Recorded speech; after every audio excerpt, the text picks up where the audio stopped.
del Archivo Histórico Municipal de León. Está cumpliendo 75 años, Fer, que parece pues, fácil porque bueno, solo el correr del tiempo. Ir al Archivo Histórico es el túnel del tiempo, es la máquina del tiempo, claro, te hay que saberle picar, te hay que saberle mover, o sea, no es como Google que le preguntes... O Siri. Sí, o Siri, oye Siri, ¿cuándo fundaron León? Y te contesta. Otra vez, como siempre. A ver, hoy te quiero platicar de algo que también es de toda la vida en León, y digo de toda la vida porque tiene, por lo menos hay 4 generaciones que te han conocido, del Archivo Histórico Municipal de León. Está cumpliendo 75 años, Fer, que parece pues, fácil porque bueno, solo el correr del tiempo, pero se ha convertido en una institución que primero es un orgullo como ciudad, una por la cantidad y la calidad de los documentos que hay, que quiero aclarar, es el archivo histórico de la presidencia municipal, que finalmente es nuestra institución más importante en la ciudad, la más antigua, o sea, el gobierno municipal existe desde el 20 de enero de 1576, con la fundación de León. En el archivo hay documentos desde 1580 en adelante. El acta de fundación, esa no la tenemos, pero se pudo recuperar el contenido gracias a otros documentos que hay en el propio archivo.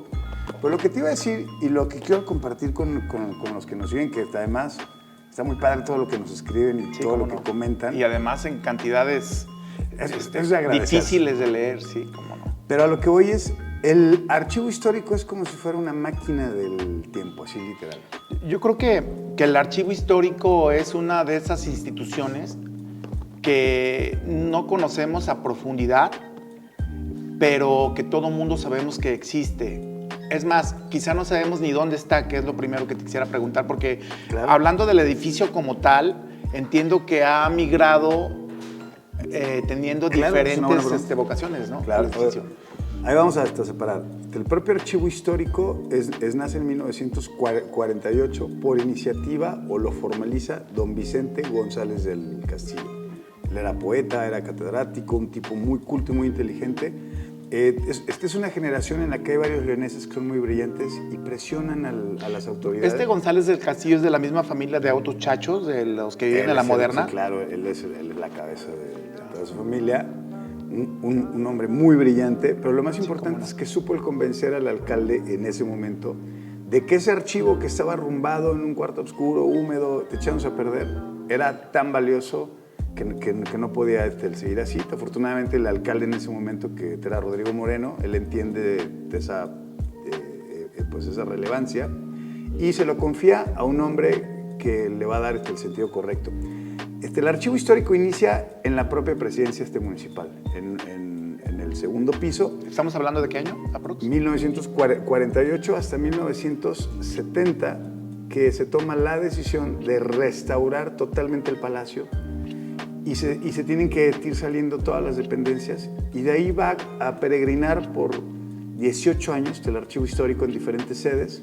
A mí me tocó el conocerlo cuando yo estaba en la secundaria, porque te llevan Sí, claro, esa es otra de las partes, ¿no? La forma el primer acercamiento. El primer acercamiento era en la escuela donde te mandaban a investigar o a hacer trabajos. Hoy a la fecha, y digo, muchos niños que hoy ya son jóvenes o ya son adultos, te habrán ido en una visita al propio archivo, como tú dices, como una manera de sensibilizarse. A mí me tocó ir en la secundaria, ya hace algunos ayeres.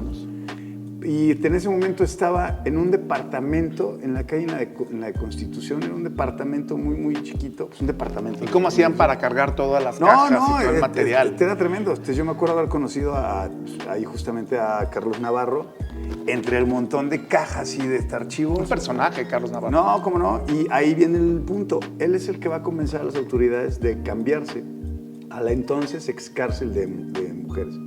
La cárcel, la de hombres, hoy el Museo de las Identidades, y la de mujeres, que hoy es el Archivo Histórico. ¿Justo Sierra? Sí, en Justo Sierra. En el caso del Archivo Histórico en Justo Sierra 216, se van a cambiar en 1986. Queda el edificio que, hay que decirlo, es un edificio virreinal que perteneció a un clérigo que era rico, era muy rico. Y era verdaderamente una mansión, en su tiempo, una gran mansión. Es muy bonito, de hecho. Es muy bonito el edificio.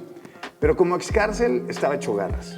Era excárcel de mujeres. De mujeres. Y van a albergar ahí una suerte de todo tipo. O sea, haz de cuenta, todas las dependencias que ya no cabían en el palacio, ahí. Cuando se van ahí, yo me puedo acordar que estaba ahí el equivalente a lo que era el INSEN, lo de los adultos mayores. Sí, sí, claro. Estaban ahí los de salud que le daban ahí las tarjetas a las... ¿No llegó a estar también los militares? ¿O lo del tema de la cartilla militar? No que me acuerde, pero estaba ahí salud, la parte que te atiende a las exoservidoras, ahí pasaban la revista. Y llega ahí el archivo histórico en el 88. Y Carlos Navarro va a ser muy inteligente, hay que aclararlo, él es mi propio antecesor como cronista. En ese momento él era el director del archivo y a la vez era cronista. Y él con una gran visión, con un gran tesón y sobre todo con mucha inteligencia para ir trascendiendo los cambios de gobierno. Sí, cómo no. Va a ir convenciendo y va a ir construyendo toda una estructura dentro para ir ganando espacio hasta quedarse con toda la finca. Pero no es solo eso, sino acondicionarla. La remodelación. Recuerdo que aproximadamente por ahí del 91 comienza la remodelación, 91, 92 del excárcel. De la de hombres. De la de hombres. ¿Eso fue antes o después? Es a la par, es más o menos a la par. El archivo histórico abre en Justo Sierra al público en marzo de 1989. Ya. Y desde entonces... Con un edificio que todavía no estaba adaptado, ¿o ya? Iba adaptándose poco a poco. En ese momento estaban en el segundo patio, que tú lo conoces. El primer patio aún estaba ocupado y lo van a ir desocupando y lo van arreglando.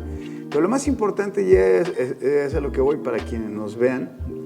Ir al archivo histórico es el túnel del tiempo, es la máquina del tiempo. Claro, te hay que saberle picar, te hay que saberle mover. O sea, no es como Google que le preguntes...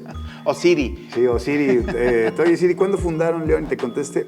Pero lo más importante es que sí permite... Mira, yo te pongo un ejemplo. Va mucha gente hasta el archivo. Hay muchos colonos que quieren saber cuándo se fundó el fraccionamiento, la colonia del barrio en el que viven. O quieren saber de un antepasado o de las figuras como públicas importantes. O de los barrios. O de los barrios o de nuestra propia historia. Y el archivo, hay varias partes que pueden atender a la gente. Hay mapoteca, hay una hemeroteca que es la más valiosa en la ciudad. Es poder ver todos los periódicos, o no todos, pero en gran medida muchos de los periódicos que se han editado. Por lo menos están todos los de la época moderna, del diarismo, que digamos es de los 50 en adelante. Pero hay una gran colección que lo que permite es, si tú quieres encontrar un dato, puedes cruzarlo por la hemeroteca, por la mapoteca, por la textoteca, que sería una suerte como de una biblioteca, y lo más importante que son los fondos. En esos fondos están primero todas las sesiones, todas las actas de las sesiones del ayuntamiento históricas. O sea, históricas en el correr de la historia. Y evidentemente son públicas. Claro, eso es importantísimo. Es de acceso público y gratuito. Pero lo más importante es que hay una serie de documentos que cualquiera que sacaras al azar es una historia con la que podríamos hablar por horas. De hecho, no sé si ahora, pero era muy constante ver historias en los periódicos que habían obtenido del archivo histórico. Había gente que mandaban de tiempo completo a escarbar ese tipo de historias. Hoy en las redes sociales hay muchas cosas que además digo, hoy sí hay una cultura el de reconocer de dónde está sacando los datos. Y la verdad es que el archivo es maravilloso para ir reconstruyendo y sobre todo entendiendo cómo hemos crecido, cómo hemos evolucionado, cómo ha sido el correr de los tiempos. Pero lo más importante es lo que dijiste, está abierto al público. Y lo mejor y lo más fantástico, y ojalá que le podamos hacer, vea aquí está la liga para poder entrar. Hoy el archivo, mis compañeros en el archivo están haciendo un gran trabajo para ir digitalizando. Y hoy pues, digo... Desde el teléfono. Desde el teléfono, en la compu, puedes ahí acceder a las colecciones de sus revistas a lo largo de este tiempo, llenas de todo tipo de temas, que la verdad es una delicia el poderlas ver hoy así en digital. Pero también van digitalizando los documentos y van digitalizando sus colecciones. Y lo más importante, tú puedes hacer una consulta hoy en digital pública y te contestan públicamente y te escanean los documentos. Eso me parece una maravilla. Y la verdad es que yo os invito a la gente por el puro gozo de poder ir conociendo toda nuestra historia, el archivo histórico es eso, es la máquina del tiempo, es el túnel. ¿Cómo dice la frase esta de quien no conoce la historia está condenada a cometer Repetirla. los errores del pasado? Sí, el que no conoce está condenado a repetirla. Y la verdad es que yo ahí diré más bien, el que va conociendo la historia de León es igual que con tu pareja o con tus hijos. En la medida que uno va conociendo a las personas, las va amando. Claro, En la medida que vas importancia de la identidad. En la medida que tú vas conociendo la ciudad en la que vives, la vas amando y se vale amar a la ciudad en la que vivimos. Claro. Y yo creo que eso es lo que nos une y lo que compartimos muchos. Y por eso es que nos encanta hablar de León de toda la vida. Fer, muchísimas gracias por el A la orden, espacio. aquí estamos. Y gracias a todos, todas.